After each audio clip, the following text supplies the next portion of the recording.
Boleh-boleh ya?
Halo, selamat sore semuanya. Assalamualaikum warahmatullahi wabarakatuh.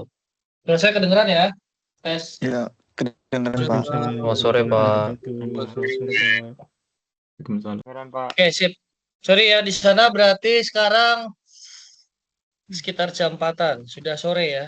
Siap-siap besok kerja lagi ya. Iya, Pak. Istirahat dulu. Ya, maybe kita nggak usah lama-lama lah ya. Kita inisiasi dua, inisiasi. Bentar ya, sebentar. Oke.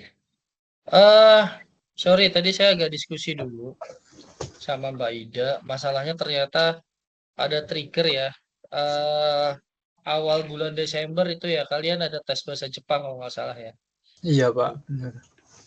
Nah, that's it. Jadi makanya sepertinya ya itu harus dipertimbangkan karena kalau yang ikutnya banyak, hampir semua ya kalian harus ngomong sama jurusan, sama kampus gitu loh. Either itu kelasnya diganti waktunya atau mau bagaimana gitu loh. Karena yang atur jadwal itu adalah mereka. Saya infokan di sini deh. Mbak Karisa ada nggak Mbak Karisa? Iya, Pak. Halo Mbak Karisa. Ada, Pak. Yes, Mbak Ya, Karisa ada? iya, Pak. Nah, Mbak, terkait itu ya. Sebentar, saya buka dulu ya kameranya. Jadi terkait itu Ya, Mbak, nanti kamu coba dikoordinasi aja yang ikut berapa orang, siapa-siapa aja. Nah, itu biar ya. kelihatan. Ya, nanti Oke, tinggal baik, ngomong Pak. ke kampus aja, apa kamu diganti atau enggak. Yang jelas kalau dari saya sih easy aja sih. Saya mau terlalu pusing lah masalah itu karena saya memudahkan aja mau diganti kelas atau mau bagaimana bebas ya. Saya ngikutin kebijakan dari kampus. Nah, nanti dari situ baru kita sesuaikan. Itu aja sebenarnya lebih simpel Ya, baik, ya. Pak. A- Ada pertanyaan kira-kira? Itu bukan hal yang gede banget lah, big deal banget gitu. Cuman kalau bisa disampaikan ya Mbak di nanti di sana. Kalau bisa sih satu suara aja. Kan kalian kan ketemu saya kan hari Minggu 3 kali ya, ada yang 2 kali. Jadi satu suara aja. Ya, Nanti silahkan bicara ke siapa? Mbak Ida atau langsung ke kampus. Nah, buat saya sih easy aja itu. Yang jelas ada keputusan dari kampus gimana, nah nanti baru kita sesuaikan. Gitu aja. Ya, oke, saya ya, jawab Pak. Mbak Ida Baik. dulu. Sebentar.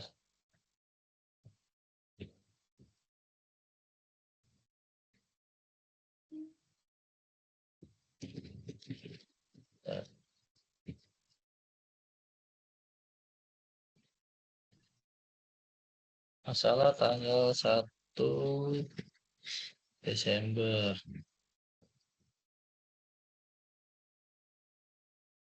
Diskusikan dengan pihak kampus.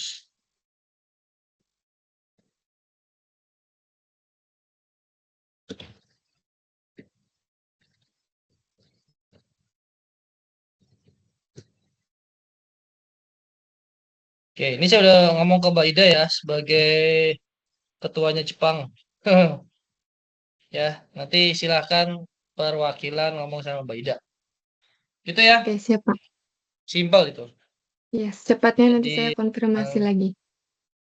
ya silakan nanti konfirmasi ke Mbak Ida. Jadi jangan ke saya, ya.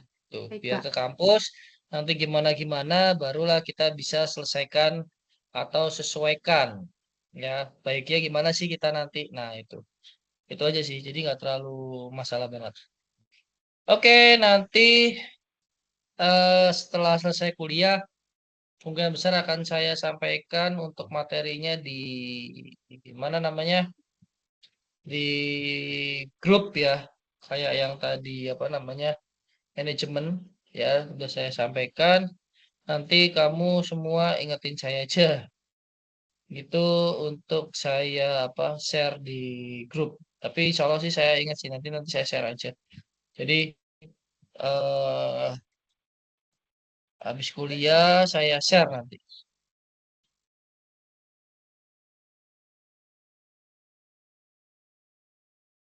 Wait, saya ganti jadi PDF dulu. Oke, sudah. Tes. Control point pertemuan 2.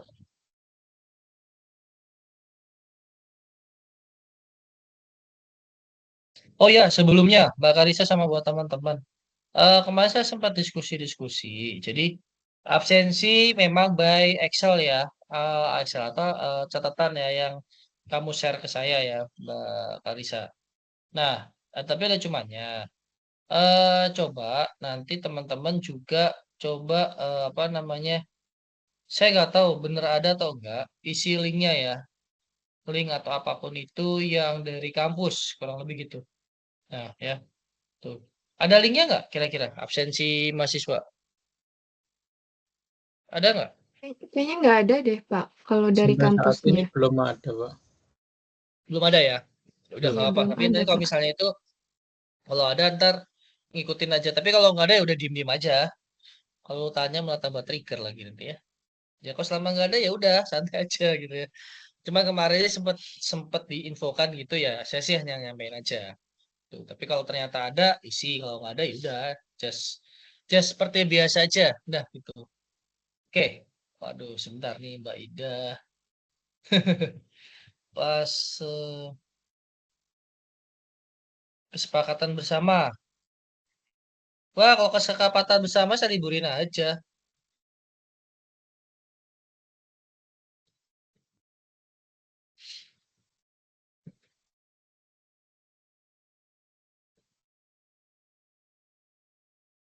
Pak, permisi mau izin Pak. Ya, Ini kan istirahat 1 jam sampai jam 5. Nanti jam 5 sampai jam 6 izin sambil kerja nggak apa-apa ya Pak ya? nggak apa-apa, boleh. Kamu off cam juga nggak apa-apa ya. Itu aman. Daripada kamu ada masalah. Karena dulu pernah ada lagi kerja dia di kantor kok nggak salah ya. Kelihatan kan ditegur gitu. Jadi dia pakai headset, pakai itu terus ngatin laptop kan dia sambil kerja on cam kan. Terus ada yang lewat gitu ya. Mungkin nggak ditegur sih ya, cuma dikasih tahu aja sih gitu. Karena kan kalau nggak salah, kalau di office atau di itu kan kalau ketahuan nggak boleh ya. Kalau Jepang kan gitu ya. Tuh. Ya itulah. Ya udah nggak apa-apa, aman-aman. Oke, ini saya udah ngomong ke Mbak Ida, jadi silakan aja. Eh,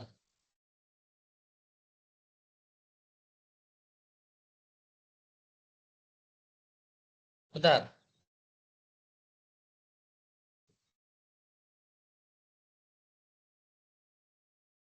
Ku...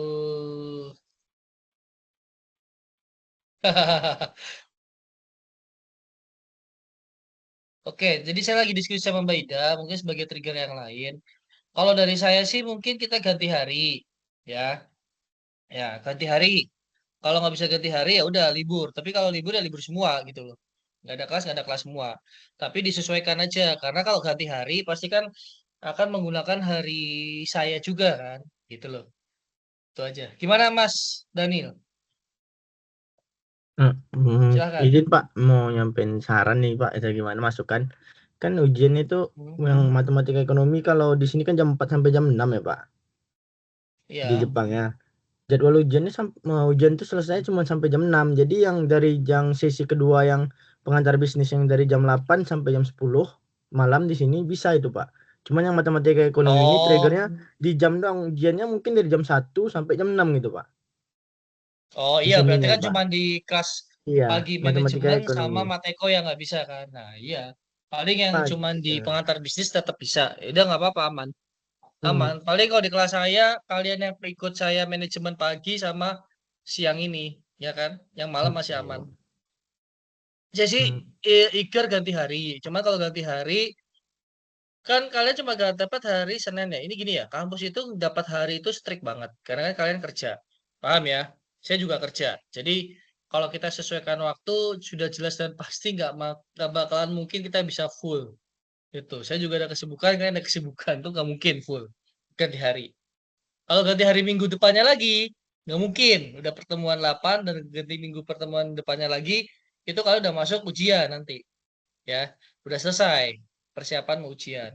Itu nggak mungkin juga. Jadi ada paling pasnya adalah ganti hari gitu. Kalau ganti jam, ya mungkin. Nanti kamu bentrok kelas lainnya lagi kan gitu, bener nggak? Misalnya kalian ganti Sabtu gitu ya, saya takutnya bentrok sama yang lain gitu loh. Ya mungkin ganti hari lah paling pas. Tuh, sama jamnya nggak bisa full. Ini saya udah bilang ke Mbak Ida. Nanti coba deh Mas Daniel atau Mbak Karisa info ke Mbak Ida aja.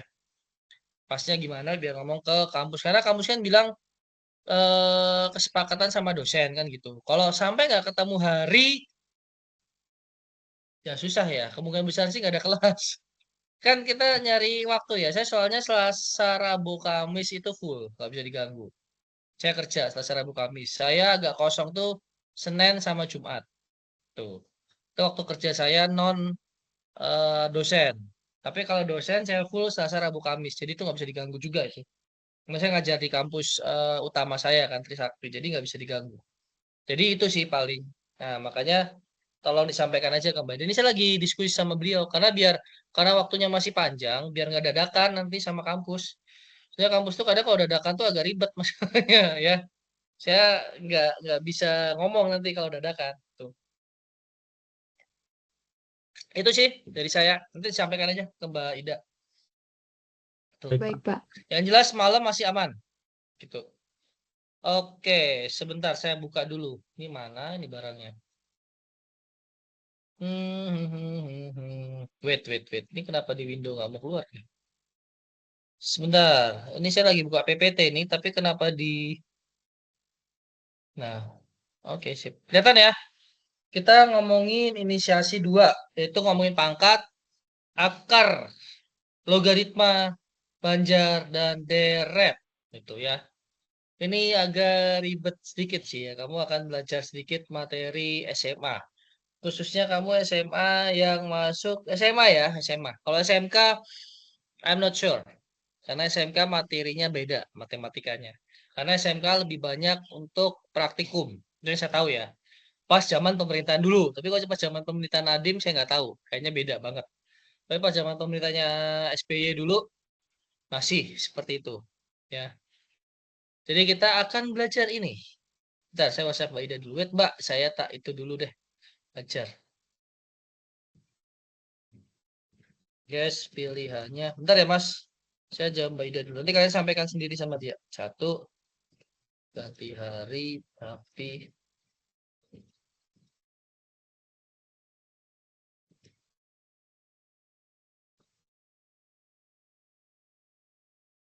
hmm,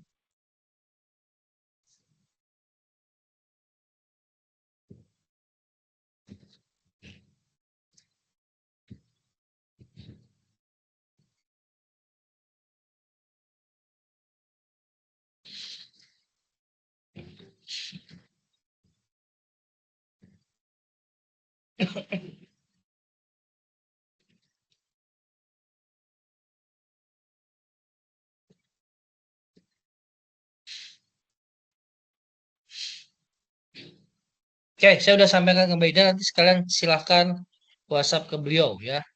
Karena saya rasa itu penting ya ujian bahasa Jepang ya. Untuk semua orang non-Jepang yang ada di sana.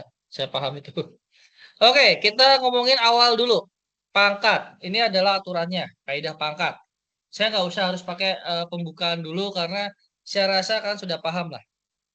Nah, cuman pangkat, kamu harus perhatikan dulu. Semuanya ada rumusannya di sini. Ya, syaratnya adalah yang pertama yang menjadi koefisiennya ini, koefisien itu yang ini ya. Ini koefisien, A ini koefisien, B ini koefisien. Itu mirip atau sama, ini semua sama. Nih. Nah, misalnya A kali A, kita ambil kaidah aturan pertama.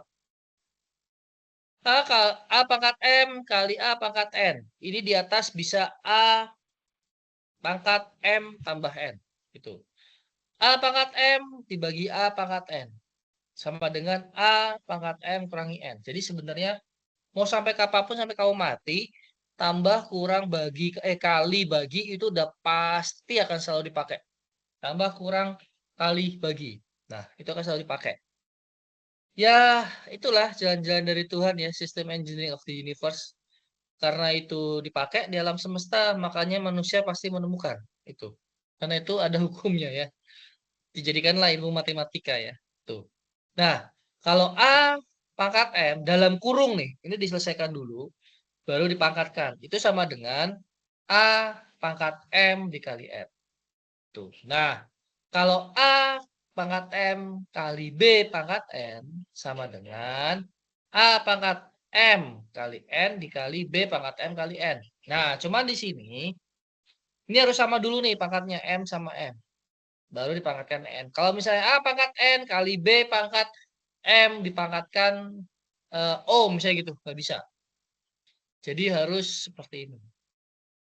Itu kurang lebih. Tapi sebenarnya sih saya belum pernah temuin kasus kayak gitu ya. Selama saya ngerjain itu belum pernah ada kasus kayak gitu. Biasanya kalau kayak gini, saya pangkatkan dalamnya dulu kali baru dipangkatkan. Itu bisa gitu. Sama aja sih pengerjaannya, tapi lebih gampang gitu. Tuh, yang dalam kurung saya kerjakan dulu bisa gitu. Nah, kalau A bagi B pangkat M, ini bisa jadi A pangkat M dibagi B pangkat M. Syaratnya tetap B tidak boleh 0. Kalau 0 dibagi 0 hasilnya tidak terhingga, infinitif. Ya, itu nggak boleh. Harus ada angkanya 1 atau minus boleh. Nah, kalau 1 dibagi A pangkat M sama dengan A pangkat minus M. Itu ya. Ini ada 6 nih, ada 6 kaidah, ada 6 aturan. Kaidah itu aturan. Nah, kemudian contohnya seperti ini. 6 pangkat 4 kali 6 pangkat 7 sama dengan 6 pangkat 11. 7 tambah 4, 11. 4 pangkat 7 dibagi 4 pangkat 3 sama dengan 4 pangkat 4. 7 kurangi 3, 4. Nah, 3 pangkat 2 dipangkatkan lagi pangkat 3 sama dengan 3 pangkat 6. Karena 2 kali 3.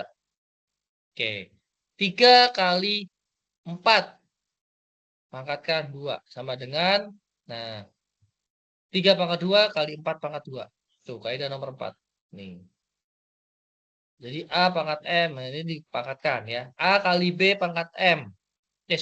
A kali B pangkat N sama dengan A pangkat N. Gitu juga bisa. Karena kenapa di contoh nomor 4 ini adalah 3, berarti 3 pangkat 1.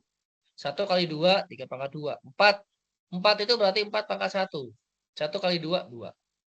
Berarti berapa? 9 kali 16, 144. Nah, tapi bisa juga 4 kali 3 dulu, 3 kali 4, 12, dipangkatkan, 144. Sama aja sebenarnya ya, kalau ngomongin yang standar biasa. Cuma kalau saya pribadi sih seperti itu. 3 bagi 5 dikuadratkan. Berarti 3 kuadrat dibagi 5 kuadrat. Itu. 1 bagi ini berarti 3 minus 2 kuadrat. Itu ya, ini rumus-rumusannya. Ini basic, karena akan kepake. Tapi dalam ilmu ekonomi agak jarang sih. Ini hanya cara mencarinya. Tuh. Itu kaidah pangkat. Tuh. Terus kita masuk di persamaan nanti ya. Suatu fungsi yang variabelnya suatu konstan disebut fungsi pangkat. Ini fungsi. Tuh. Ini adalah fungsi. Bentar, wait.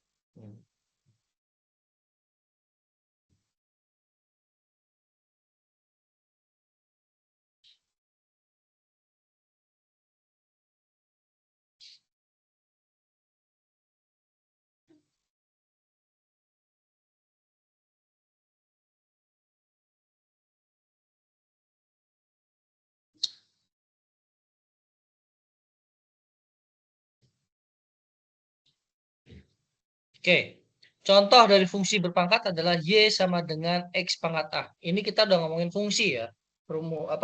Fungsi. Fungsi itu ada sama dengannya. Kemarin adalah bilangan kompleks ya. Ini kompleks. Y sama dengan X pangkat A. Nah, di mana A merupakan suatu konstan. Nah, di situ ya. Apabila suatu fungsi mempunyai konstan dan berpangkat variabel, maka fungsi disebut sebagai fungsi eksponensial. Nah, eksponensial itu ya tadi nih ya, fungsi punya konstan yang berpangkat variabel. Nah, itu. Contoh dari fungsi eksponensial adalah Y sama dengan A pangkat X. Tuh. Di mana X adalah variabel dan A adalah konstan. Ini dibalik. Kalau tadi di sini kan A itu adalah konstan. Nah, konstannya itu yang dipangkatkan. Jadi konstan itu bisa dibilang nggak akan pernah berubah. Yang berubah itu adalah X-nya. Berubah itu adalah X-nya. Itu nggak akan pernah berubah A-nya. Nah, itu ya. Terus, nah, punya konstan yang berpangkat variabel. Ya, disebut fungsi eksponensial. Contohnya, Y sama dengan A pangkat X. A-nya itu adalah konstanta.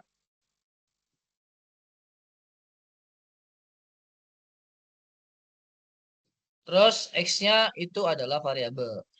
Variabel itu gimana? Variabel itu bisa berubah-ubah sebenarnya yang dihitung. Kalau konstan itu tetap konstanta ya. Fungsi eksponensial sederhana adalah Y sama dengan A pangkat X. Di mana A itu sama dengan di atas 0. Kalau A di bawah 0 gimana Pak? Misalnya minus 2, bisa gitu ya. Minus 2 dipangkatkan 2, 4, sama aja. Jadi sebenarnya A ini ya mau nggak mau tetap positif. Karena kalau minus 2 kali minus 2 ya minusnya itu nggak ngefek sebenarnya ya. Itu sebenarnya hanya arah. Arahnya itu ke sebelah kiri 0. Kemarin kita udah belajar. Arahnya ke sebelah kiri 0. Itu. Itu contoh. Nah, kaidah pangkat. Grafik fungsi Y sama dengan A pangkat X terletak pada kuadran 1 dan kuadran 2. Sebentar. Ini yang saya pengen cari sebenarnya. Bentar ya, wait a minute. Biar kamu paham kuadran dulu. Bentar. Kita mengulang masalahnya ya. Wait.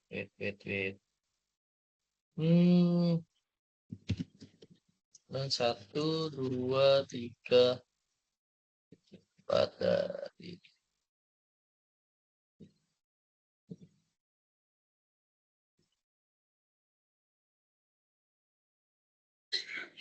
Biar kamu paham dulu, benar. Wait.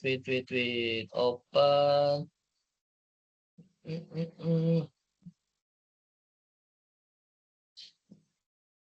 Oke, biar kalian paham, ini saya kasih di sini dulu deh.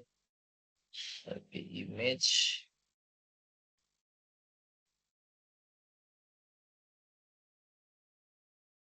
Ini slide.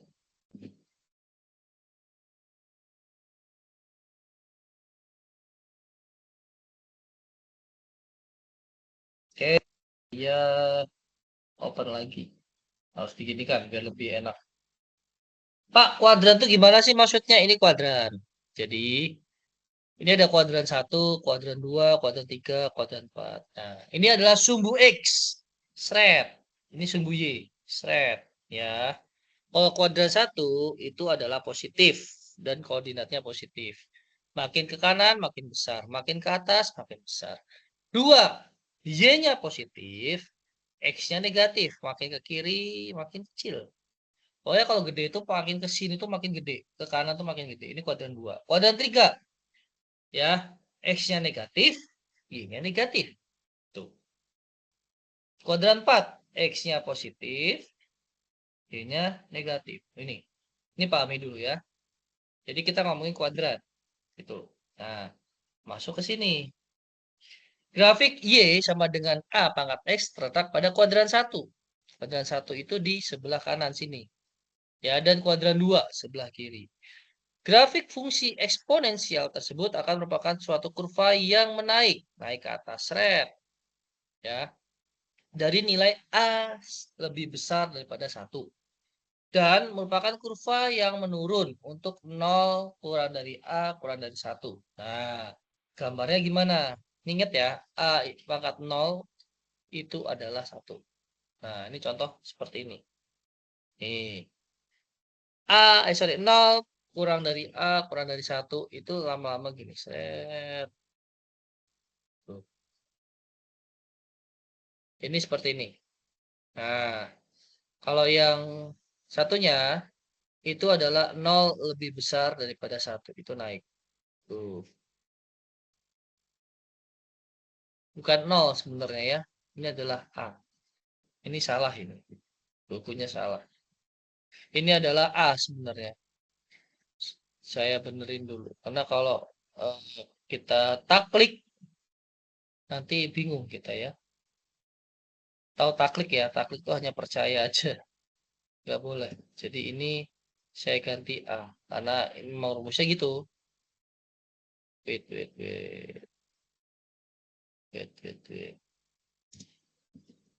Tuh.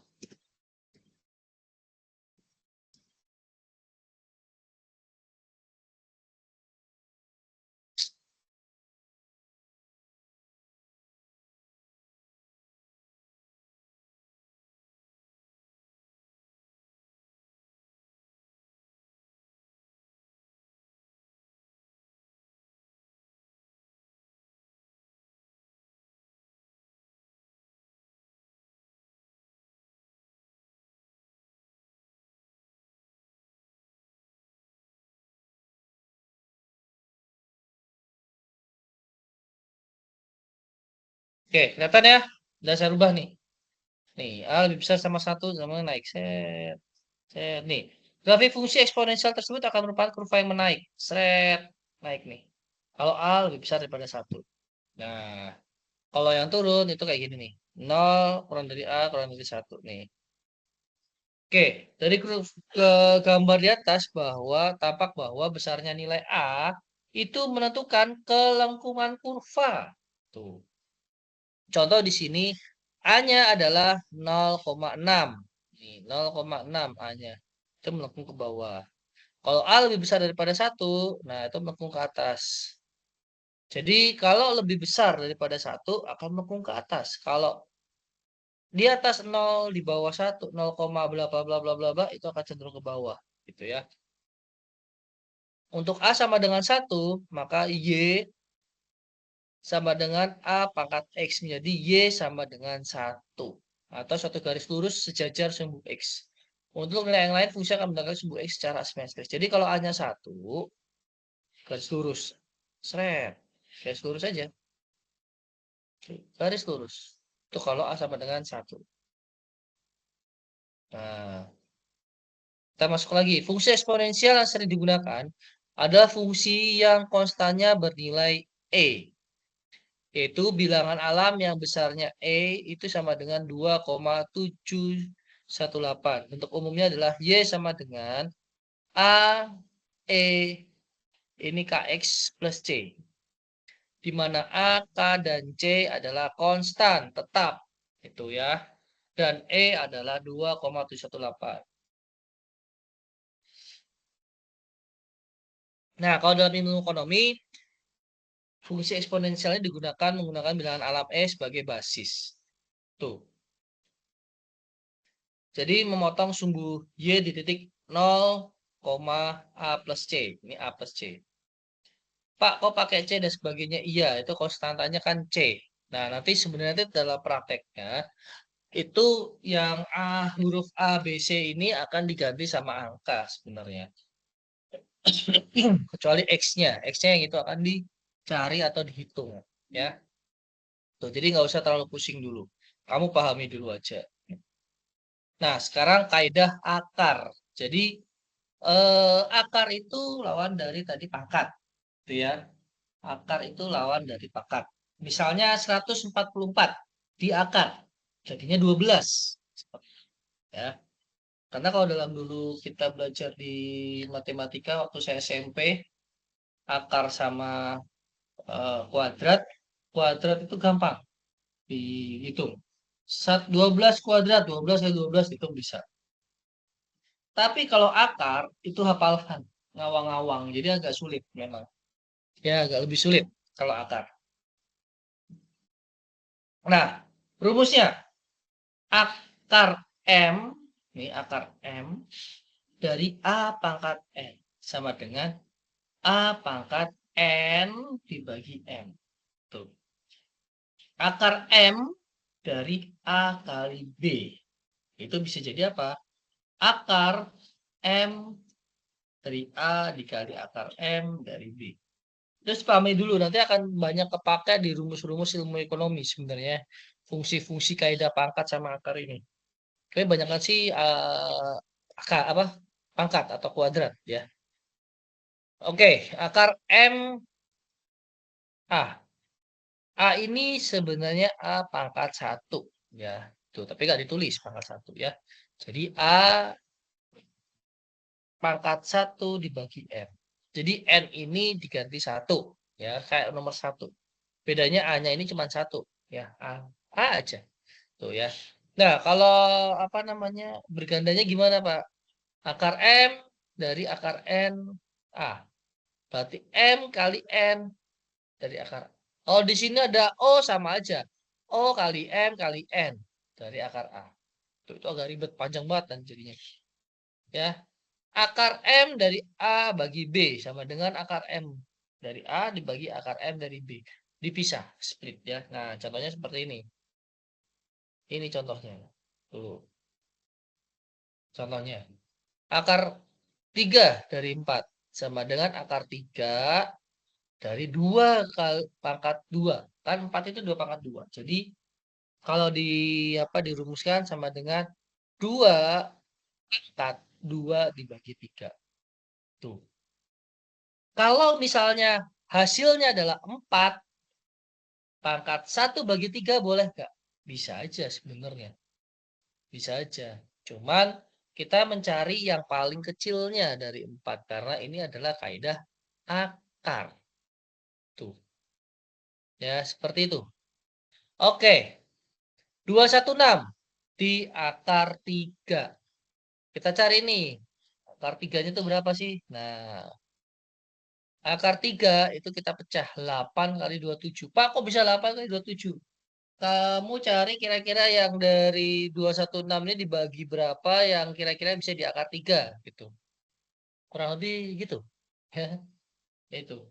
Jadi 2 pangkat 3 akar 3 dari 2 pangkat 3. Nah, ini dikali 3 pangkat ini. Nah, sama dengan berapa? 3 dibagi 3, 2. 3 bagi 3, 3. Pangkat 6. Ini kurang sama dengan. Oh, bukunya banyak yang kurang kok. Ini, oh. Jadi kadang-kadang saya harus tambahin jadinya. Wait, saya tambahin dulu. Biar apa? Biar proper.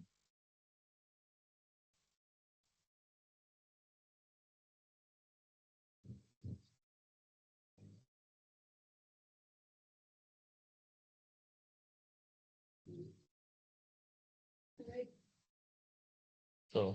Sama dengan 6. Ini hasilnya.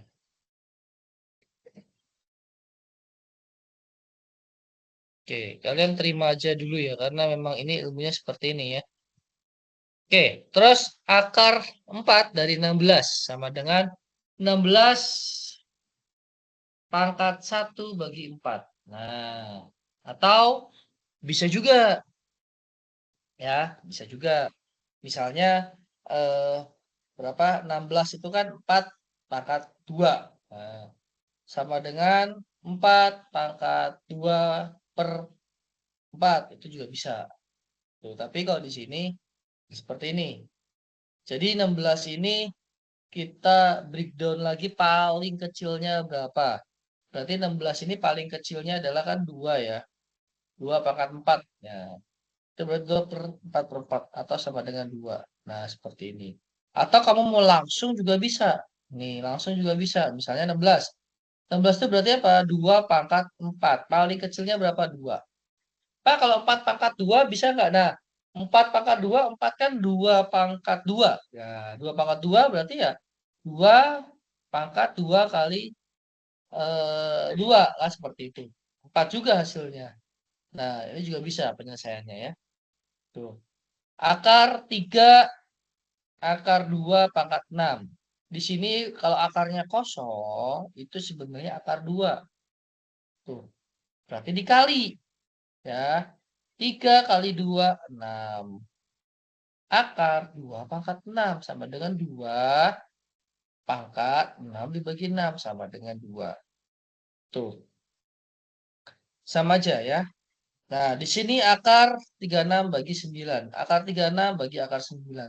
36 itu kan 6 kali 6. Berarti 6 pangkat 2. Nah, berarti akar 6 pangkat 2. Akar 3 pangkat 2. Tuh. Jadi kalau di sini 2 dihapus seret. Akar 2 dihapus seret. Ini 6 bagi 3 sama dengan 2. Tuh, jadi harus dihafalin dulu ya. Kalau yang nggak ada logonya angka di sini itu sebenarnya pangkat 2. Gitu. Nah, untuk nyarinya sebenarnya kalau kamu nggak tahu berapa-berapanya ya kamu harus cari tahu. Misalnya 36. 36 itu ada 2 pangkat berapa sampai 36 nggak ada. Adanya hanya 6 pangkat 2. Nah, itu ditulis. 9 juga sama, 3 pangkat 2. Nah, baru dibagi. Itu sebenarnya rumus awal dari akar-akaran ini ya. Tuh. Nah, itu masalah akar sama pangkat. Semoga nggak ada pertanyaan. Atau ada pertanyaan kira-kira sampai sini? Pak, ada kaidah yang lain nggak? Sampai sekarang sih nggak ada. Saya nyari-nyari dulu juga nggak ada sih. Cuman ini aja. Cuman yang pusing nanti adalah, misalnya di sini nggak 4, misalnya 5 atau 3 atau 3 ada ya. Atau lebih dari 3. Nah, itu agak puyeng. Apalagi angkanya kalau udah besar. Kayak contohnya di nomor 2. Akar 3 dari 216. Tuh.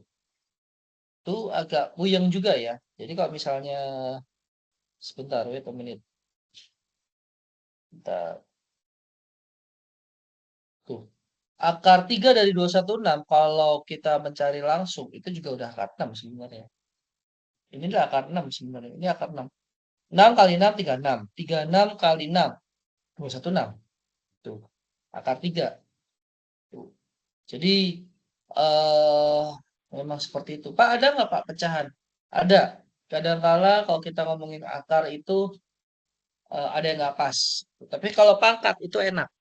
Pangkat itu tinggal dikalikan. Dibagi itu agak sulit. Makanya kalau dalam hidup filosofinya kalau kita membagi itu agak berat. Kenapa? Kadang kita nggak bisa adil kalau bagi. Tuh. Itu kan kelihatan pada saat kamu membagi, ya. Kalau kamu membagi apapun itu, pasti kalau dapat angka yang bagus, kamu akan genep. Tapi kalau enggak, kamu akan menjadi ganjil atau menjadi pecahan. Nah, itulah pembagiannya. Kaidah akar juga gitu. Kaidah akar itu balik ke sebenarnya dasarnya pembagian ini. Pembagian. Jadi misalnya 4. 4 di akar 3. 4 ini kan sebenarnya 2 kali 2 kali 2. Sorry. Iya. 2 kali 2 kan gitu ya. 2 kali 2. Nih. Pangkat 2. Dibagi 3. 2 per 3. Pecahan jadinya. Gak bisa dikerjain. Tuh. Ini angka bagus nih. 216. 16 juga akan bagus. Coba misalnya di sini akar 4 dari atau ya akar 4 dari 18. Susah. Kita akan pecah dulu. 18 itu misalnya 9 kali 2 misalnya gitu ya. Nah, itu jadi pecah lagi tuh. 9 berarti 3 pangkat 3. Nah, ntar dipecah. Di sini pasti hasilnya nggak kayak gini nanti. Hasilnya akan ada apa? Ada satu yang masih akar. Itu agak sulit. Ya, itulah ya kaidah akar sama kaidah pangkat. Kira-kira ada pertanyaan nggak sampai sini? Sebelum kita masuk ke logaritma. Logaritma ini masih simple. Log itu masih simple. Ya agak ribet nanti kalau sudah integral keturunan itu agak sulit ya. Integral itu agak mumetin, pusingin integral. Tapi ya nggak apa-apa.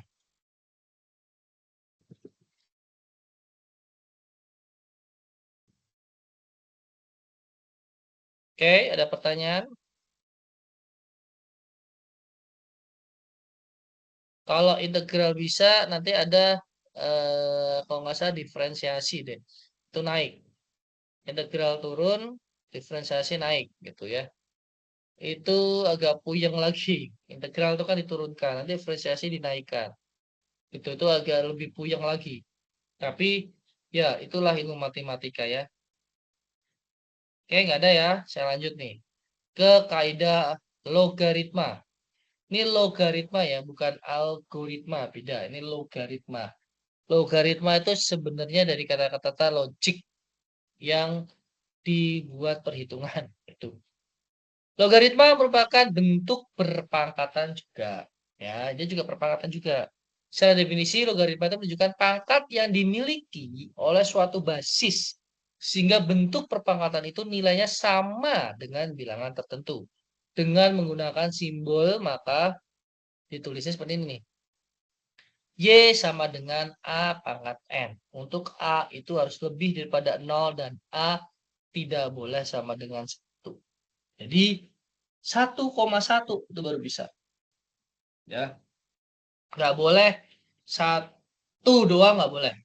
0,1 nggak boleh. Tuh.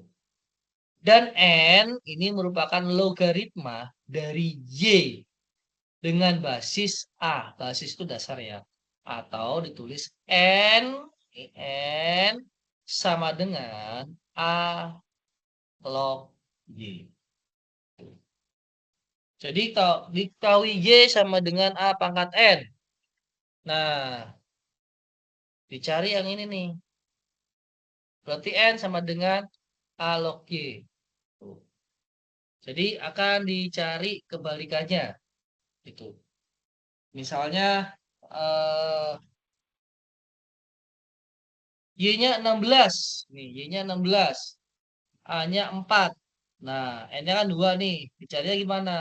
N sama dengan 4 log 16. Nah, 4 log 16. Jadi dibalik lagi. Ya. Perpangkat juga tapi dibalik lagi. Tuh. Atau misalnya 4 sama dengan 2 pangkat 2. Itu paling gampang aja. 4 sama dengan 2 pangkat 2. Kita nyari N-nya. Udah tahu hasilnya 2 ya. Berarti N sama dengan 2 log 4.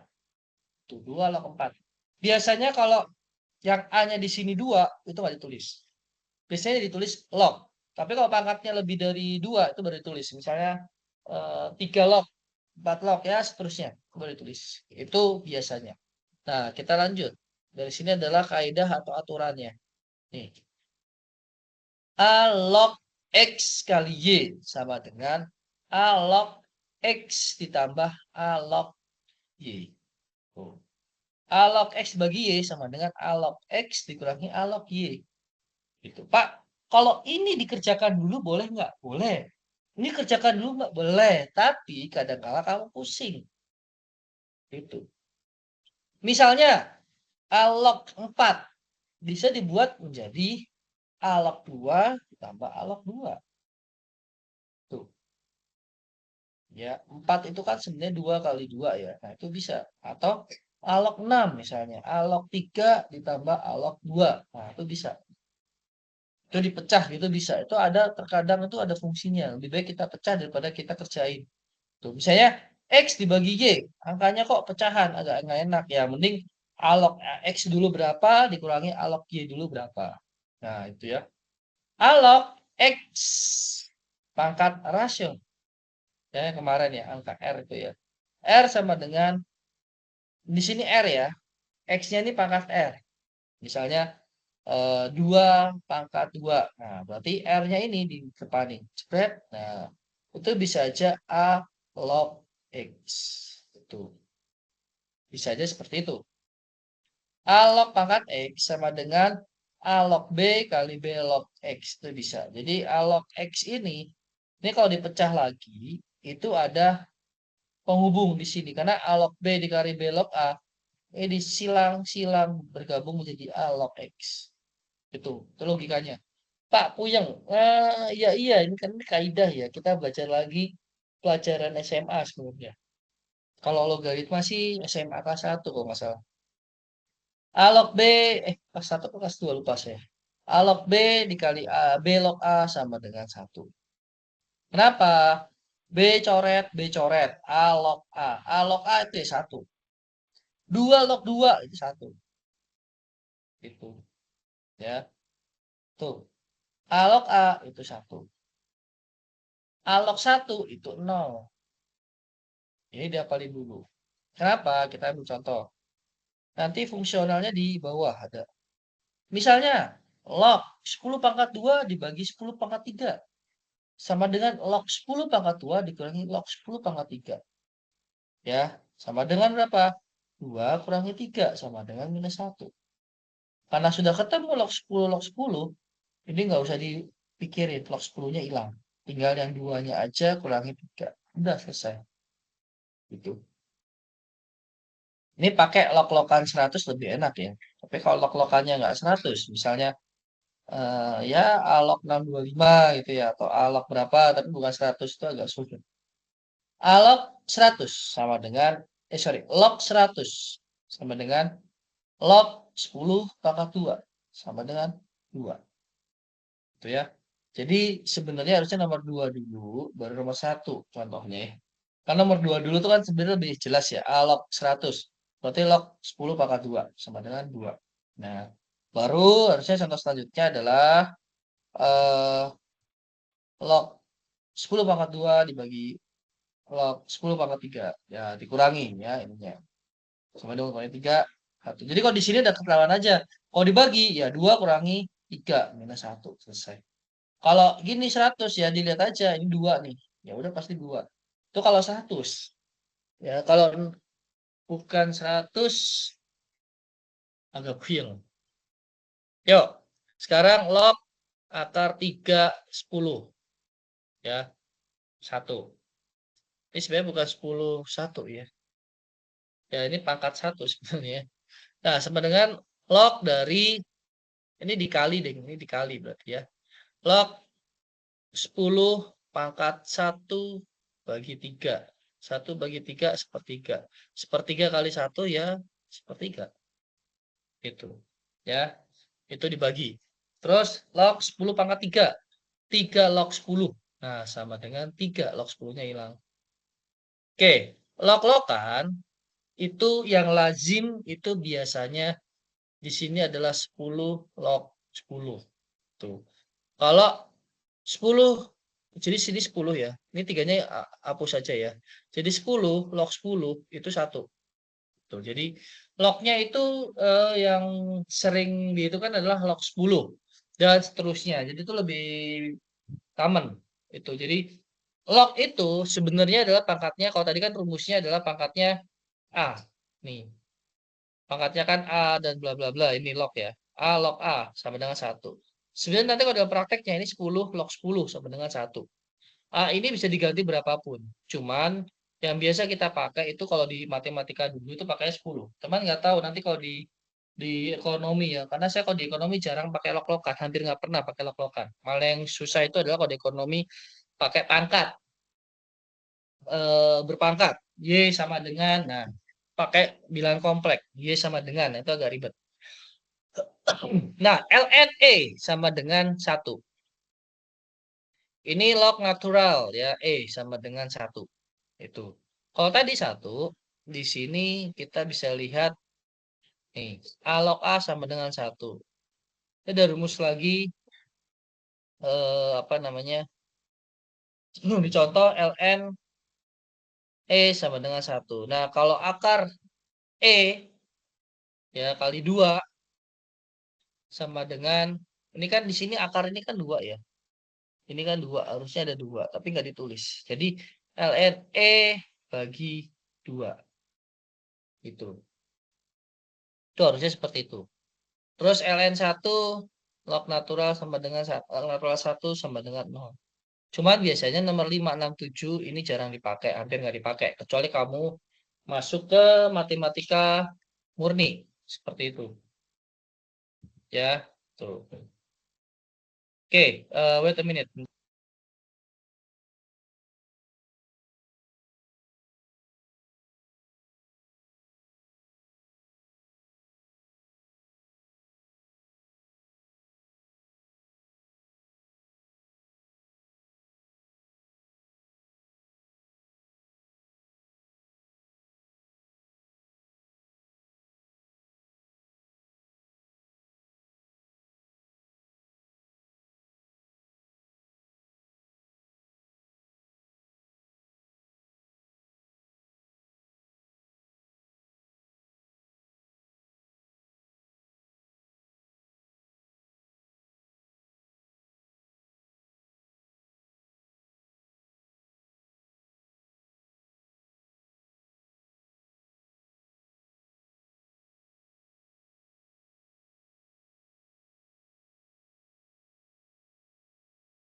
Lanjut lagi.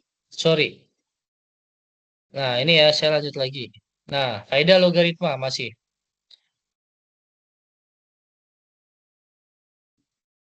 Setelah seperti disebutkan di atas ya, nilai A sebagai basis harus merupakan bilangan yang positif dan tidak sama dengan 1A. Itu yang di sini ya, sorry. Nih. Ini A. Ini A ini yang AA ini alok nih. Alok. Itu ya harus positif ya dan tidak sama dengan 1. Karena A itu biasanya adalah 2 atau 10. Nah, misalnya 2 log 2 ya 1 gitu ya. Tuh. Yang paling banyak digunakan basisnya adalah 10. Ini saya bilang tadi paling banyak adalah 10. Tuh, tapi di bawah 10 bisa tetap. Biasanya 10. Mentok 10 ya. Terus dan E sama dengan ini ya. Cuman E itu tenang aja hampir nggak pernah dipakai. Saya nggak pernah dapat karena kalau dalam ilmu ekonomi E itu jarang dipakai ya. Tuh. Nih, logaritma yang punya basis angka 10 dinamakan logaritma persepuluhan atau logaritma Brick. Ya. Kalau yang E ini tadi bilangan natural ya, alam ya. Itu nilainya seperti ini.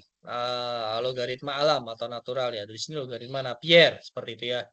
Logaritma Brick itu ditulis 10 log X atau hanya log X aja. Yang paling banyak dipakai adalah basis 10. Ingat baik-baik. Yang paling banyak dipakai adalah basis 10. Tapi di luar basis 10 ada nggak Pak? Ada. Cuman agak jarang memang. Tuh, cuman yang sering ditemukan adalah basis 10. Kalau 2 ada aja gitu. Cuman untuk di soal-soal ya saya nggak tahu ya. Mungkin karena kita bukan matematika murni ya. Nggak terlalu dipikirkan banget lah ya. Saya suka dapat dalam pelajaran biasanya 10 log. Gitu. Nih. Sementara logaritma Napier menggunakan simbol ln X. Logaritma Napier X. Ya. Tuh, baik logaritma Brick Napier merupakan keduanya tunduk pada kaidah-kaidah seperti yang ditulis di atas, seperti yang ditulis ini. Kaidah-kaidahnya seperti ini. Jadi rata-rata ya seperti saya bilang tadi bahwa A itu biasanya adalah basis 10. Basis itu dasar ya. 10, basicnya adalah 10 biasanya. Ini.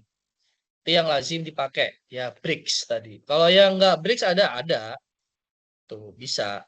Ya, itu karena dasar hukumnya itu adalah ini. N sama dengan A log Y. Itu dasar hukumnya.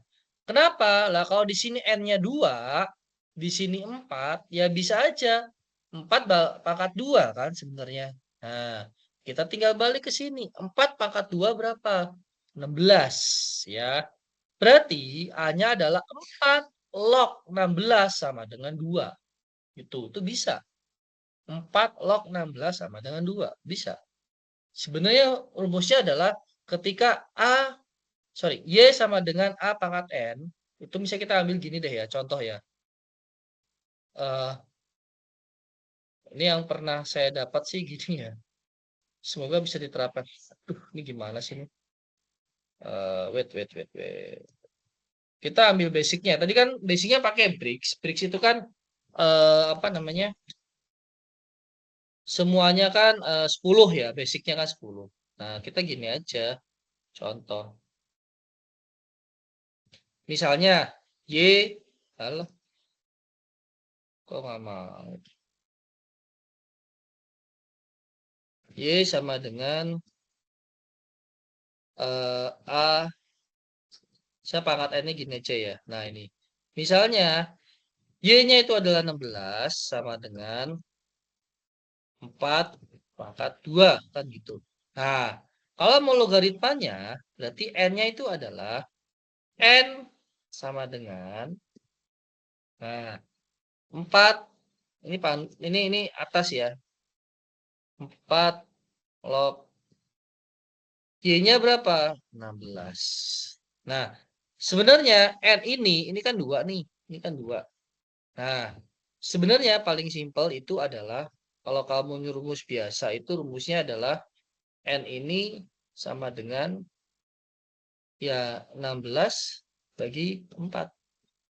Simpel sebenarnya itu. Cuman kadang-kala karena kita pakainya Bricks itu 10. Tuh. Jadi itu udah kelihatan sebenarnya. Kalau angkanya ternyata koma berarti udah nggak bisa. Nah, itu udah ketahuan. Tuh. Ini bisa kita pakai yang lainnya lagi. misalnya wait.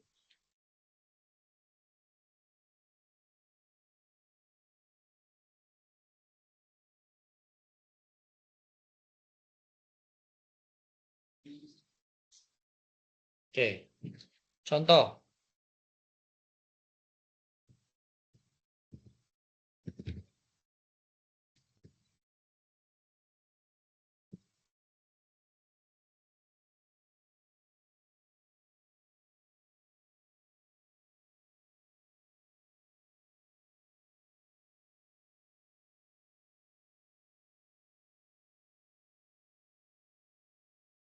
Nah, ini kan sebenarnya 15 pangkat 2, sorry, 16 bagi 4 itu bukan 2 sih ya.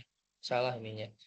Jadi misalnya gini nih, 15 sama dengan log 225. 225 itu adalah 15 dipangkatkan 2. Nah, berarti ke sini nih 2 sama dengan 15 log 225. Ini masih bisa digunakan seperti itu. Jadi bisa ketahuan. Nah, caranya adalah tadi kayak 16 sama 4, 16 dibagi 4 berapa?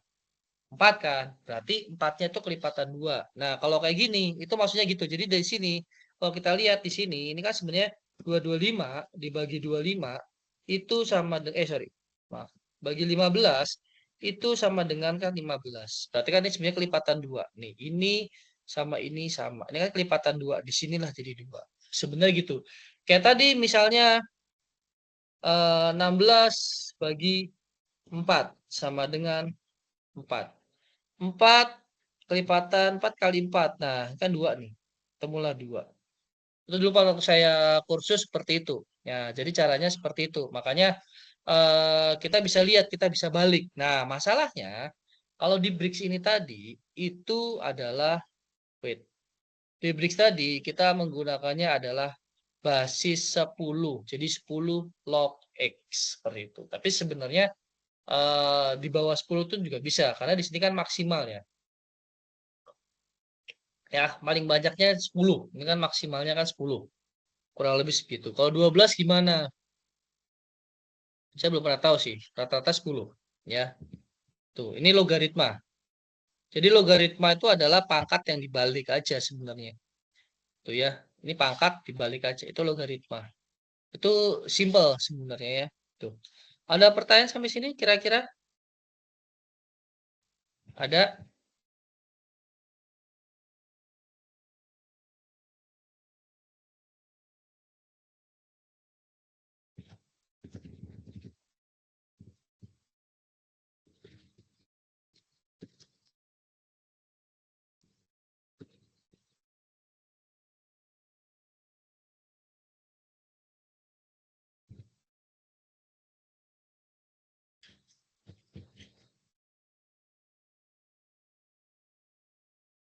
Oke, kalau nggak ada saya lanjut ya ke Banjar sama daerah itu. Banjar. Ya, himpunan suatu fungsi yang wilayahnya merupakan himpunan bilangan alam. Setiap bilangan merupakan anggota suatu banjar dinamakan suku. Nah, bentuk umum dari banjar adalah ini. Banjar itu ya berbanjar lah ya. Kayak kemarin tuh ada himpunan, ada yang apa namanya kemarin tuh urutan ya. Ini banjar, ini nggak pakai kurung. Tuh, ini nggak pakai kurung. Ya, jadi A1, A2, A3, A4 dan sampai AN itu. Ini banjar. Nah, kalau suku ke-1 A1. Suku kedua A2. Suku ketiga A3, suku ke N adalah AN. Nah, ini bedanya adalah Banjar itu jadinya seperti ini, A1 sampai N ini Banjar. Kalau suku ambil salah satunya. Tuh. Jadi kalau Banjar dapat disimbolkan seperti ini. Kotak. Ya, itu. Itu Banjar. Kotak seperti ini. Kemarin hampir mirip sama apa? Deret sama himpunan. Cuma ini kotaknya lain lagi ya. Mereka sudah ada kotak kurung yang melengkung sama yang melengkung biasa sama ada yang tajamnya ya. Oh ini kotak biasa. Ini untuk Banjar seperti itu ya. Oke. Suatu Banjar yang tidak punya akhir atau banyaknya suku yang tidak terbatas dinamakan Banjar tak terhingga. Biasanya pakai N. Itu. Sedangkan Banjar yang banyaknya suku tertentu dinamakan Banjar terhingga. Misalnya A1 sampai A100. Nah, di sini adalah A100. Jadi tulis A1, 2, 3 sampai 100. Tuh. Bilangan alam yang terdapat pada suatu banjar pada umumnya tersusun secara teratur dengan pola tertentu. Ingat baik-baik ya, bilangan dalam suatu banjar itu sudah pasti berpola, nggak mungkin enggak.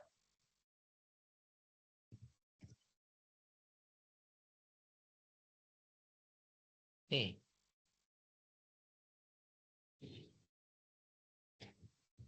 Jadi ingat baik-baik ini.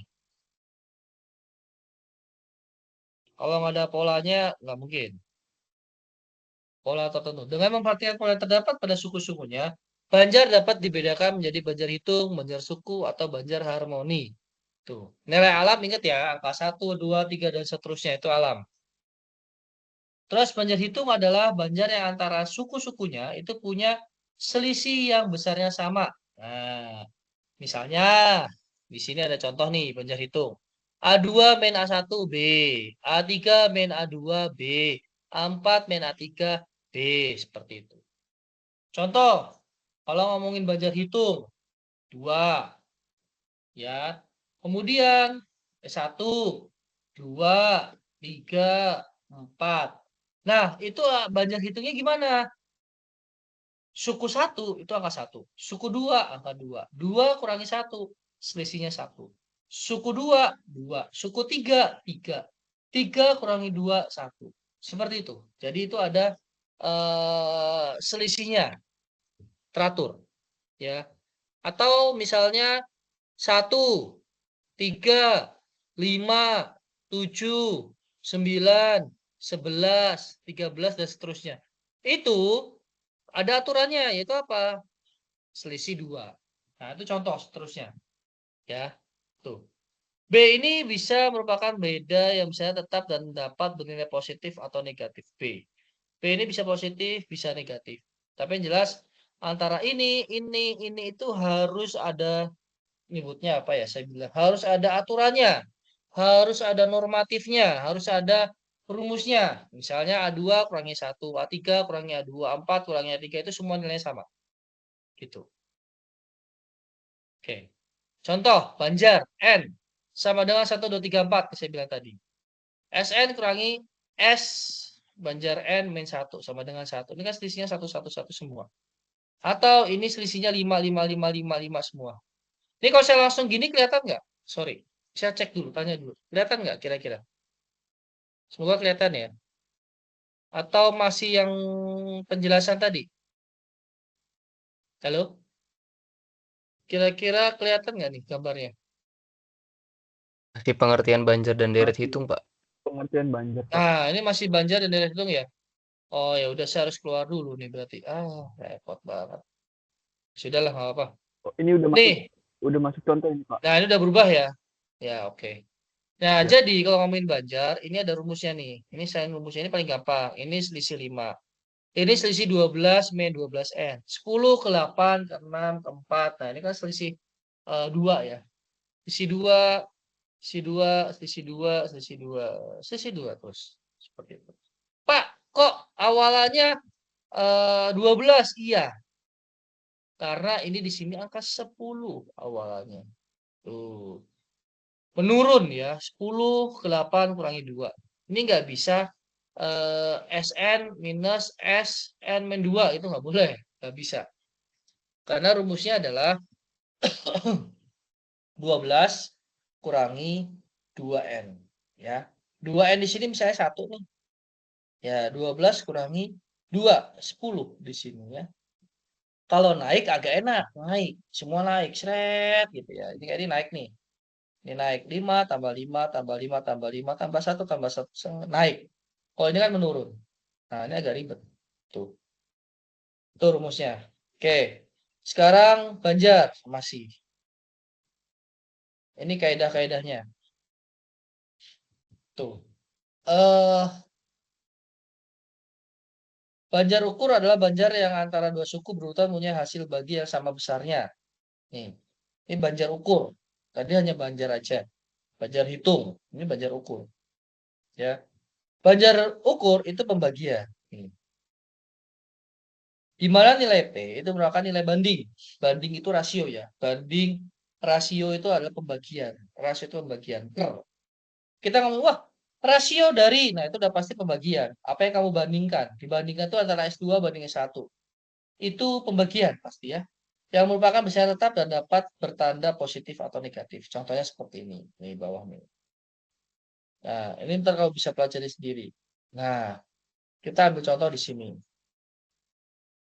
1, 1/2, 1/2, 1/3, 1/4, 1 pangkat N. N-nya berapa? Ini sama. Nih. 5, 10, 15, 20. Ini 5. Harusnya bukan 5 N ya. Nggak boleh. Ini harusnya 5 plus N. Ini salah nih. Saya ganti dulu. Nanti kalau kamu nggak diperbaikin, saya takutnya apa namanya, ngeri nanti ya. Tadi kiranya, aduh.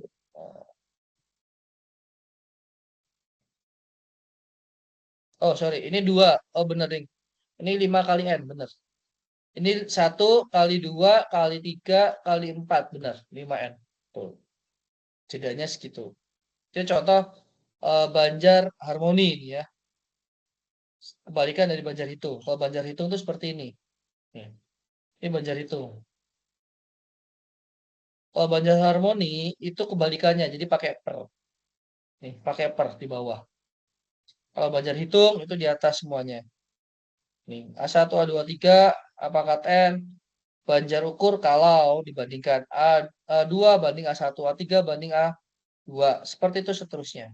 Ya, itu. Nih. Biasanya dia mengartinya perkalian. Kalau harmoni itu pembagian di bawahnya per. Tuh. Nah, sekarang kita masuk ke deret. Oke, deret itu apa? Bila suku-suku pada suatu banjar, tadi banjar ya urutan tadi ya. Dijumlah, maka jumlah tersebut dinamakan deret. Kalau banjar, gini aja deh logikanya. Banjar tadi itu pakai koma, pakai koma, pakai koma, pakai koma. Kalau ngomongin deret itu pakai plus. Udah gitu aja.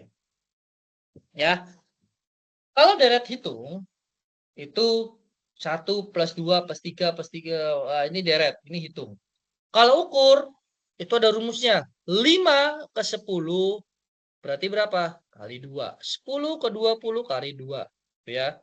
Jadi rumusnya adalah 5 dalam kurung 2 pangkat N min 1. Itu. Kalau enggak ya sudah. Apa namanya? Pakai rumus yang lain bisa. Misalnya ini 5. Ini kali 2. Ini kali 2. Semuanya selisihnya 2. 2 pangkat N min 1. 5 kali 2. Ini kan sebenarnya 5 kali 2. 5 kali 2. 5 kali 2. Ketika dia di urutan kedua nih. 2 kurangi 1. 1. 5 kali 2 pangkat 1. 10. Nah kayak gitu ya. Deret harmoni itu di bawah. Kurang lebih seperti itu. Jadi sama sih. Kalau di atas tadi deret ukur. Nih. Seperti ini. Deret ukur. Deret ukur dari rumusannya. Ini deret harmoni. Dan tadi deret hitung. Nah. Ini deret hitung. Banjar hitung, maaf. Ini banjar hitung.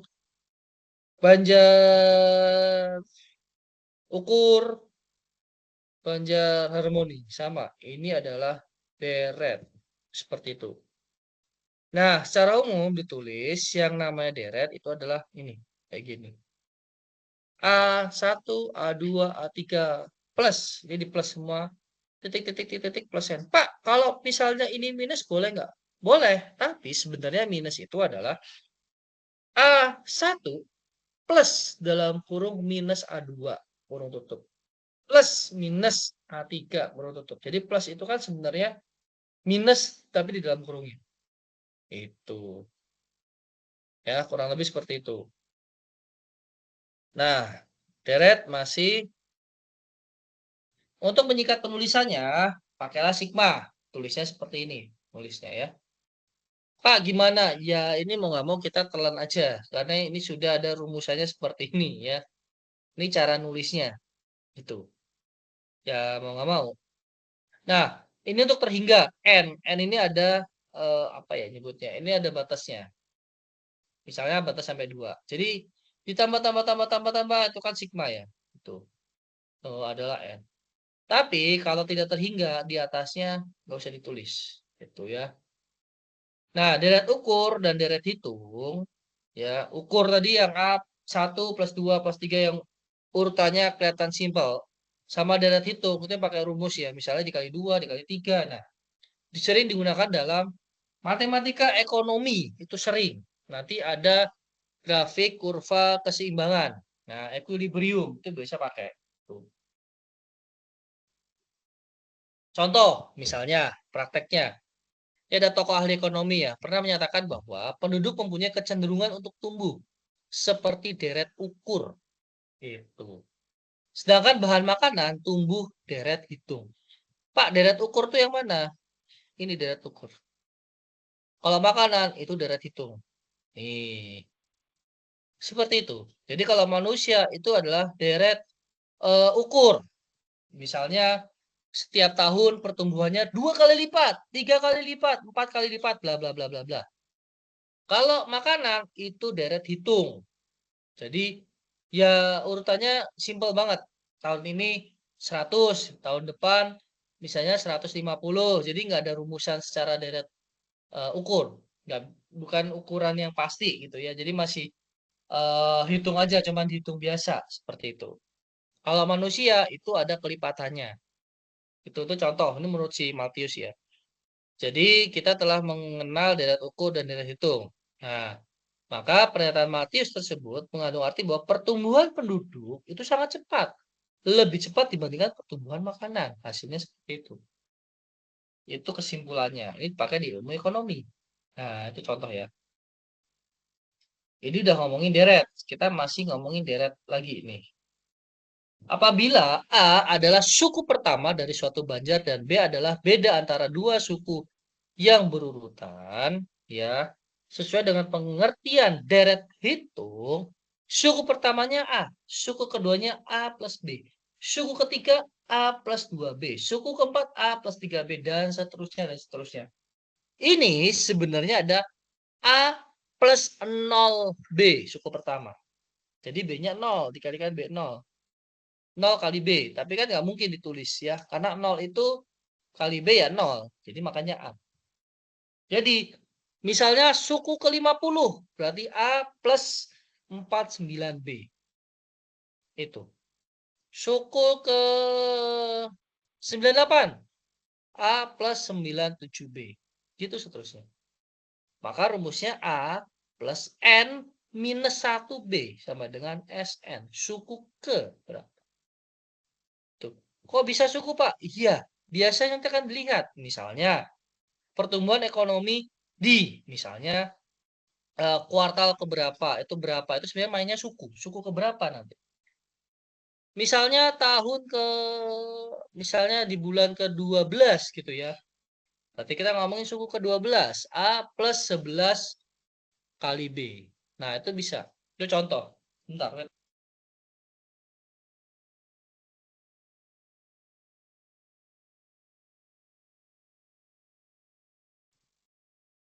Nah, itu contoh ya. Nah, kita balik lagi ke sini. Deret. Masih. Selain banjar hitung, kita juga mengenal banjar ukur ya. Suatu banjar ukur ditandai oleh banjar yang hasil bagi suatu sukunya dengan suku sebelumnya merupakan bilangan konstan. Jadi banjar misalnya A3 sama A2 dibagi itu konstan ya. Atau suatu banjar ukur diperoleh dari hasil kali suku sebelumnya dengan suatu pengali yang besarnya konstan. Nah, bila suatu banjar ukur memiliki suku pertama A dan pengali sebesar B, maka matematis dapat ditulis suku pertama A, suku kedua AP, suku ketiga AP kuadrat, rumusnya A dikali PL sama dengan SN. Ini yang tadi dipakai di deret, dipakai di deret, mana tadi? Nah, banjar, di banjar ini. Di banjar ukur. Nih, di banjar ukur. Ini ada rumusnya ini. Contoh. Nah, Bentar, wait a minute. Tadi mana? Nah, itu ya. Terus, jadi suku ke N, suatu banjar ukur dituliskan Sn sama dengan ini seperti ini. Ya, Sn itu adalah suku ke N sama dengan A, ya. Banjar keberapa pangkatkan N-1. Nah, kalau ditulis sama dengan C sama dengan A, 1 min P pangkat N, 1 min P. Sama dengan A minus P kali S suku keberapa ya, dikurangi 1 min P. Nah, seperti itu. Rumus di atas tidak berlaku untuk P sama dengan 1. Jadi P-nya itu nggak boleh 1. Nah, tuh. Setelah diketahui bahwa 1 pangkatkan berapa saja hasilnya adalah 1. Sehingga suku ke N nilainya akan sama dengan suku pertama jika jumlah N sukunya sama dengan hasil kali antara A dengan N. Ya, A kali N. Tuh. Nah, makanya bila P kurang dari 1 dan jumlah sukunya tak terhingga, maka jumlahnya dihitung dengan rumus C. Ya, ini jumlah suku keberapanya. A kurangi 1 min P. Seperti itu. P itu apa? Yaitu rumusan ini, pengalinya tadi ya. Tuh. Pengalinya itu berapa ya? Nggak tahu. Pengali besar P ini secara matematis seperti ini. Nggak tahu berapa pengalinya. P itu pengalinya. Itu ya. Contoh. Bila ada suatu banjar ukur yang ini kita ke banjar lagi ya. Banjar ukur yang suku pertamanya A sama dengan 1 dan pengalinya adalah 2. Nah, maka besarnya suku kelima itu berapa? Nah, suku kelima itu berarti suku kelima sama dengan A kali P ya, N minus 1. Suku kelimanya sama dengan A-nya itu 1. Ya, yang pertama, suku pertama itu 1. Dikali pengalinya 2. Pangkat 5 min 1. Sama dengan berapa? 16. 2 pangkat 5. 16. Tuh, ya. Nah, jumlah 5 sukunya berapa? Jumlah 5 sukunya adalah suku ke-1 tambah suku ke-2 tambah suku ke-3 tambah suku ke-4 tambah suku ke-5. Berapa? Itu kan deret ya tadi ya sebenarnya ya. Itu berapa kalau ditambahin? Sama dengan ini. A, rumusnya tadi ya dimasukin ke rumus. Jebret. A-nya berapa? 1. 1 kurangi 2 kali 16. Ya. Itu. P-nya kan pengali ya. Pengali pangkat N. N-nya adalah 5 tadi ya, 2. Tuh, ini. Terus 1 kurangi 2 P-nya. Terus ini P kali SN minus 1. Hasilnya adalah 31. Ini penjumlahannya. Tuh, kita tinggal masukin rumus sebenarnya ya. Nah, ini rumus juga. Suku ke N pada banjar hitung dapat dicari dengan rumus Sn sama dengan A plus N min 1 kali B. Di mana A-nya itu adalah suku keberapa. Nah, biasanya akan diketahui kok. A-nya suku keberapa dicari ya. N-nya itu banyaknya suku. B-nya itulah pembedanya berapa. Ya, B-nya berapa bedanya. Untuk menghitung deret hitung digunakan rumus juga. Ini deret ya, deret hitung. Tadi kan banjar hitung. Ini deret hitung. Bukan yang ukur ya. Tuh. Kalau ukur itu kan yang ada pengali-pengalinya tadi ya, jedanya. Ya. Ini hanya yang hitung. Jadi 1, 2, 3 seterusnya yang umum ya, atau 1, 3, 5 ya plus 2 bisa gitu ya. Itu ada nih. Sorry, hitung itu biasanya urutan 1, 2, 3, 4, 5 seterusnya itu urutan biasanya. Nah, di sini ada DN ya, di mana D itu deret ke. Ya, deret ke. Kalau S itu suku ke. Beda. Kalau suku itu biasanya untuk banjar, deret itu untuk yang di DN untuk yang di deret sama dengan setengah kali N jumlahnya A plus suku keberapanya. Nah, itu akan dicari. Kurang lebih seperti itu. Nah, terus itu rumus ya. Ini juga sama. Nanti bisa dicek sendiri, bisa dibaca sendiri ya. Kita tinggal dimasukin rumus. Nah, sekarang penerapannya dalam ilmu ekonomi. Contoh, bunga pinjaman, nah selama setahun atau kurang sering dihitung dengan menggunakan cara yang sederhana, yaitu apa? Bunga yang hanya dikenakan pada jumlah pinjaman. Jumlah yang dipinjam ini untuk selanjutnya akan disebut dengan pokok pinjaman. Jika besarnya pokok pinjaman adalah P dengan bunga sebesar R itu bunga misalnya ya. R ya per tahun dan lama pinjaman adalah T tahun, maka besarnya bunga yang harus dibayar itu adalah I, itu adalah interest besarnya bunga. Kalau R itu persentasi, rasio, ya rasio of interest itu R biasanya. I itu adalah interest, interest itu adalah bunga. Hasil perkalian antara pokok pinjaman dan bunga dengan lama meminjam itu apa? P, pokoknya berapa? Ya, pokoknya itu adalah pokok pinjaman. Kalikan R, berapa persentasinya? Kali T lamanya. Contoh, berapa jumlah yang harus dikembalikan interest ya oleh seseorang yang meminjam dengan duit sebanyak Rp2.500 pada tanggal 5 Juni 2017 dan dikembalikan 5 Februari 2018 dengan bunga sebesar R-nya ya, rate of interest-nya adalah 14%. Karena R itu adalah rasio sebenarnya atau rate. Rate itu adalah persentase. Ya, itu mulai tanggal 15 Juni sampai dengan 5 Februari itu adalah 8 bulan. Atau waktu meminjamnya adalah harus diarahkan ke tahun. Kalau 7 bulan bagi 12. 5 bulan bagi 12. 12 bulan berarti 12 bagi 12, 1 tahun. Kalau 15 bulan, 15 bagi 12.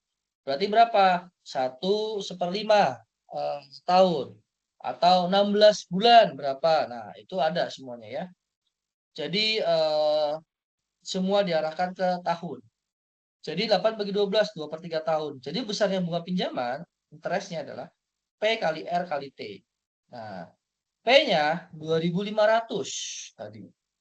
Dikali P, kali R, rate-nya 0,14. 14% ini kan 14/100, 0,14. Dikali T, 2/3, 2.333,3. Jumlah yang dikembalikan adalah segini. Nah, bunga pinjaman ini kan seperti di rumus Banjar sebenarnya. Jadi bulan pertama berapa, bulan kedua berapa, bulan ketiga berapa, sampai dengan. Nah, sebenarnya yang kamu lakukan tadi itu adalah prakteknya langsung seperti ini dalam ilmu hukum ekonomi. Gitu. Jadi kalau kamu pakai rumus tadi yang SN sama DF itu untuk mengetahui kalau itu angka suku KN berapa nih. Nah, cuma kalau kita sudah praktikal ya langsung aja sebenarnya ya. Tuh. Atau kita ngomongin nilai sekarang, present value nyebutnya. Jadi present value itu contohnya adalah value dari uang, present value uang. Uang 100.000 sekarang itu akan berbeda value-nya dengan 5 tahun ke depan. Nah, kenapa? Ada namanya inflasi. Itu contoh. Itu contoh aja. Atau barang yang kamu beli seharga 5 juta sekarang dengan nanti besok 4 tahun lagi itu beda. Kenapa? Ada penyusutan. Tuh, kecuali tanah. Tanah tuh nggak ada penyusutan. Tanah tuh akan terus naik. Kenapa? Inilah sistem engineering of the universe. Tuhan itu menciptakan bumi seisinya itu hanya sekali penciptaan. Menciptakan tanah itu hanya 1 kali penciptaan. Selanjutnya manusia yang acak-acak ya. Dibagi-bagi. Padahal Tuhan nyiptain yang nggak dibagi-bagi ya. Untuk dikelola, bukan dibagi-bagi sebenarnya ya. Gitu. Nah, present value. Nilai sekarang dari jumlah yang diperoleh di masa depan atau sering pula disebut present value adalah nilai jumlah uang saat ini dapat dibungakan untuk memperoleh jumlah yang lebih besar di masa mendatang. Misalnya, P adalah nilai sekarang, present, today. Ya, dari uang sebanyak A pada tahun yang akan datang. Bila kemudian diumpamakan dengan tingkat bunga adalah R, rate tadi, maka bunga yang diperoleh dari P rupiah adalah I sama dengan P kali R kali T. Itu rumusnya. Interest ya dikali P ya, P tadi itu adalah pokok pinjaman ya, dikali rate dikali waktu. Nah, uang setelah T tahun menjadi kita harus samakan ya. Sama dengan gimana? P di sini adalah ini ya. Nilai sekarang ya. Plus P kali R kali T. Nah, itu sama dengan P-nya kita keluarin, seret. Nah, 1 ditambah R dikali T. Nah, oleh karena itu, A adalah nilai uang sebanyak P pada tahun mendatang, maka P-nya sama dengan 1 tambah R kali T sama dengan A. Tuh. Ya. P sama dengan A dibagi 1 plus RT. P ingat ya, nilai sekarang dari uang. Ya, sebanyak R, present value. P-nya. Kalau yang tadi, P-nya itu adalah pokok pinjaman. Nah, pokok pinjaman itu sebenarnya sama nilai sekarang, sama yang ke depan. Gitu ya. Nilainya naik apa turun pokoknya. Nah, kurang lebih seperti itu. Jadi rumusnya seperti tadi ya, P plus P kali R kali T. P-nya adalah pokok awal, ditambah, next-nya gimana? P kali R, rate-nya ditambah tahunan. Nah, ini rumusnya. Nah, kalau kita pakai contoh, di sini, setahun lagi, si Asbun ya akan menerima uang sebanyak 10.000. Berapa nilai sekarang uang tersebut jika dinilai dengan bunganya adalah 13% setahun? Dalam masalah ini A-nya itu adalah 10.000, R-nya 0,13 dan T-nya 1 tahun. Ini sudah diketahui ya. Tadi ingat bahwa A itu adalah nilai sekarang dari uang sebanyak A. Ya, A-nya itu adalah berapa sih banyaknya sekarang. Nah, kita kan harus tahu P-nya. P itu adalah awalnya berapa sih dia nabungnya. Nah, kita harus tahu. Jadi, menerima uang sebanyak 10.000, udah ketahuan 10.000. Ya. Kemudian dibagi 1. 1 tuh dari mana? Ya, 1 kan udah ketemu ya, rumusnya tadi P dikeluarin ya. Ditambah R kali T. R-nya 0,13 atau 13%. Sama aja. 0,13 dikali 1, tahunnya 1. Untuk tahunnya 1, tapi memang rata-rata kalau pinjaman gitu tuh rate-nya adalah setahun, 6 bulan. Nah, jadi udah kelihatan jelas ya. Itu 1. Kalau 6 bulan berarti dia sini setengah, 0,5. Nah, 10.000 dibagi nih, hasilnya adalah 849,56. Itu. Jadi nilai uang sekarang, terus tahunnya adalah 8849,56. Ini nilai sekarangnya, nilai awalnya segini. Itu. Jadi harus tahu. Kamu juga bisa tahu nilainya berapa sih? Value-nya berapa value-nya. Nah, kira-kira kamu nanti akan dapat duit berapa? Taruhlah 10 juta. Dalam waktu 5 tahun kamu nabung duit, taruhlah bisa dapat sekitar mungkin ya sekitar 300 jutaan. Nah, dibagi 1 ditambah berapa bunganya, rate-nya. Kalau dalam perhitungan, rate itu bisa juga kamu ganti sama inflasi, itu bisa. Inflasi per tahunnya berapa? Nah, itu. Dalam kurun waktunya berapa tahun? Nah, tuh. Misalnya kalau 12 bulan itu berarti 12 bagi 12 1 tahun. Kalau 3 tahun ya udah anggap aja 3 tahun. Berarti nilaimu itu berapa? Misalnya kamu dapat duit 300 juta gitu ya. 300 juta dibagi 1 tambah inflasinya berapa? Misalnya per tahun taruhlah 10%, berarti 0,1 ya. 0,1 tambah kali 1, 0,1 tambah 1, 1,1. Nah, jadi 300 juta dibagi 1,1. Jadi nilai yang sudah kamu kumpulin itu sebenarnya hanya 272 juta, kurang lebih. Ya, 272 juta. Jadi nggak sampai 300 juta sebenarnya. Tuh. Nah, makanya inflasi itu sangat berpengaruh ya. Inflasi itu sangat berpengaruh makanya. Kalau inflasinya makin gede ya pembaginya makin gede. Tahunnya juga kan makin lama gitu ya. Itu. Oke. Kita ngomongin bunga majemuk dikit lagi nih ya. Bunga majemuk itu adalah bunga yang selalu bertambah ya. Bunga sederhana seperti yang sebelumnya adalah bunga yang umumnya ditetapkan atau dipinjamkan dalam jangka waktu atau 1 tahun atau kurang. Dengan bunga majemuk, bunga selain dikenakan pokok ya pada pinjaman, pada bunga yang dihasilkan. Misalnya, jadi bunga majemuk itu adalah bunga berbunga. Jadi kamu nabung atau kamu pinjam duit, ada bunganya. Nah, kamu nggak bisa ngembaliin, bunganya ini nambah lagi. Itu contohnya gitu ya. Ada bunga pertama, tahun pertama. Yaitu P kali I. Bunga dan pokok pinjaman pada akhir tahun menjadi P plus ya. P kali I ya, sama dengan P dalam kurung 1 plus I. Gitu ya. I itu apa? Bunga sebesar 1 atau sebesar I per tahun. Itu. Nah, P ingat ya. P itu adalah pokok pinjaman. Tuh, P adalah pokok pinjaman. Ditambah pokok pinjaman dikali I per bulan tuh naik berapa. Itu aja. Ya. Jumlah sebanyak itu menjadi pokok pinjaman yang baru sehingga pada akhir tahun akan terima sebesar sama dengan P dalam kurung 1 plus I dikali I. Ya, itu. Atau PI dalam kurung 1 plus I. Nah, mari kita lihat penerapannya seperti apa. Ini kalau dalam ilmu ekonomi. Tuh. Ini rumusnya. Ya, dalam N tahun seluruh uangnya menjadi P. Ini pinjaman ini akan uang awal ya, pokoknya ya. Dalam kurung 1 plus bulannya dipangkatkan N. Nah, itu penggandaan uang ya. Nah, kalau value-nya, present value itu dibalik seperti ini. Ini rumusnya. Tuh ya. Nanti kamu bisa baca sendiri. Nah, prakteknya contohnya adalah seperti ini. Ada uang sebanyak Rp1.000 digunakan dalam waktu 6 tahun dengan bunga majemuk sebesar 5% tahun ya. Dan diambil setahun sekali. Maka berapakah jumlah uang tersebut dalam 6 tahun? Tuh. Oke, kita nyarinya A sama dengan P dalam huruf I1 plus I per M N kali M pangkatnya. P itu 1000 nih.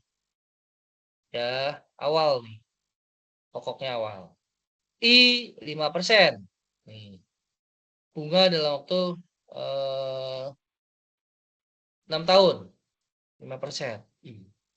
Sama dengan 0,05. Itu I 0,05 dibagi M. M-nya 1. Ya. Terus per tahun kan diambil ya. N sama dengan 6. Selama 6 tahun. N. Jadi rumusnya adalah present value-nya gimana? Ya, A sama dengan 1000 kali ini hasilnya A sama dengan 1340 10 sen. Itu dalam waktu 6 tahun. Dengan diambil setiap tahunnya setiap itu.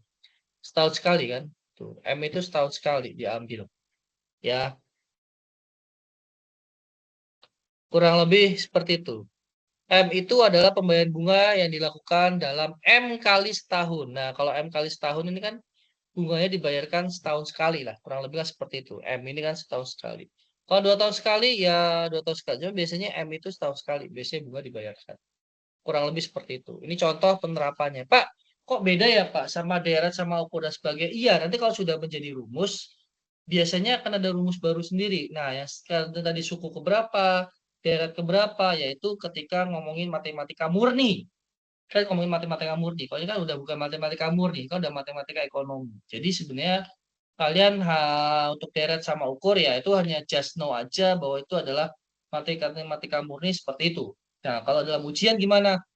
Saya nggak tahu ujian tesnya seperti apa, tapi hanya untuk just for to know aja ya kamu mungkin harus tahu cara menghitung tadi banjar sama deret. Nah, nanti untuk di tugas sepertinya saya kasih itu deret sama banjar. Just know aja. Jadi secara matematika murni minimal kamu tahu. Tapi kalau dalam rumus ekonomi itu kan berbeda seperti itu karena udah pakai rumus. Itu aja. Gitu ya. Nah, kira-kira ada pertanyaan sampai sini? Sudah 42, 8 menit lagi. Ada pertanyaan? Atau makin puyeng? Kayaknya makin puyeng kalian semua ya. Tapi nggak Puyeng, apa-apa, Pak. nanti Yang akan mau saya ditanya share. bingung. Makin pusing, Pak. Ya, itu makin puyeng. Yang mau Karena ditanya memang bikin sakit kepala, Pak. materinya banyak banget memang. Kalau kamu lihat materinya Mate Eko itu banyak, serius. Dan itu agak dipres. Jadi itu ilmu yang panjang, kali lebar, kali tinggi, dipres. Kamu baca bukunya. Itu gila-gilaan tuh ngepresnya. Kadang saya juga bingung ngajarnya gimana ya kalau nggak ngepres ya. Kalau saya langsung kasih soal-soal dan sebagainya, kalau konsepnya nggak ngerti ya, ya saya juga puyeng ngoreksinya gitu. Kan sama-sama puyeng, kamu puyeng ngerjainnya, ya kan? Saya puyeng ngasih soalnya sama ngoreksinya, serba salah. Ya, ibarat kamu belum tahu ya, belum tahu, belum terlalu paham apa itu bahasa Jepang, tiba-tiba diuji bahasa Jepang. Kan puyeng juga, bener nggak? Kamu suruh belajar sendiri. Saya juga puyeng gimana ngujinya ya. Nilainya juga pasti ya juga nggak jelas nanti ya. Itu aja. Ya udah nggak apa-apa, nanti dinikmati aja, dibaca-baca aja. Untuk diskusi sesi kalau kamu mau ngerjain aja, cuma nggak saya nilai. Cuman buat saya Mat Eko tuh yang penting kamu tahu dulu, paham dulu, dan saya akan lihat di tugasnya nanti. Ya. Kenapa? Tugas itu jawabannya cuma satu semuanya.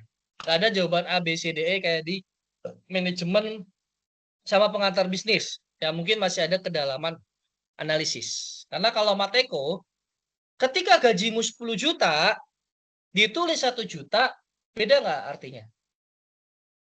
Beda kan? Beda Ya, Pak. nol. Tapi gajimu 10 juta, ditulis 100 juta, itu juga beda artinya ya. Kamu pasti langsung resign, hilang habis itu besoknya. Ya, nggak akan dibalikin, saya yakin. Tapi kalau gajinya 10 juta dibayar 1 juta, besoknya marah-marah pasti. Ya, itulah manusia ya. Jadi, Mat Eko itu jawabannya pasti. Dan saya nggak ngasih soal banyak untuk tugas nanti. Ya, dilihat aja nanti. Tuh.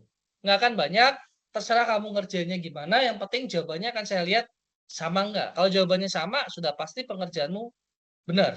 Itu. Tapi kalau enggak, ya enggak. Dan ada koma-komanya. Jadi saya masih ada membuka ruang untuk koma beda-beda. 0,2, 0,4 is oke lah. Itu ya. Kalau saya kasih saklek-saklek angka saklek, saya agak nggak enak. Nanti kasihan kalau banyak salah nanti ya. Yang ada koma aja kadang juga masih ada yang salah gitu. Itu aja sih ya. Oke, dibuka semua kameranya, kita ambil gambar.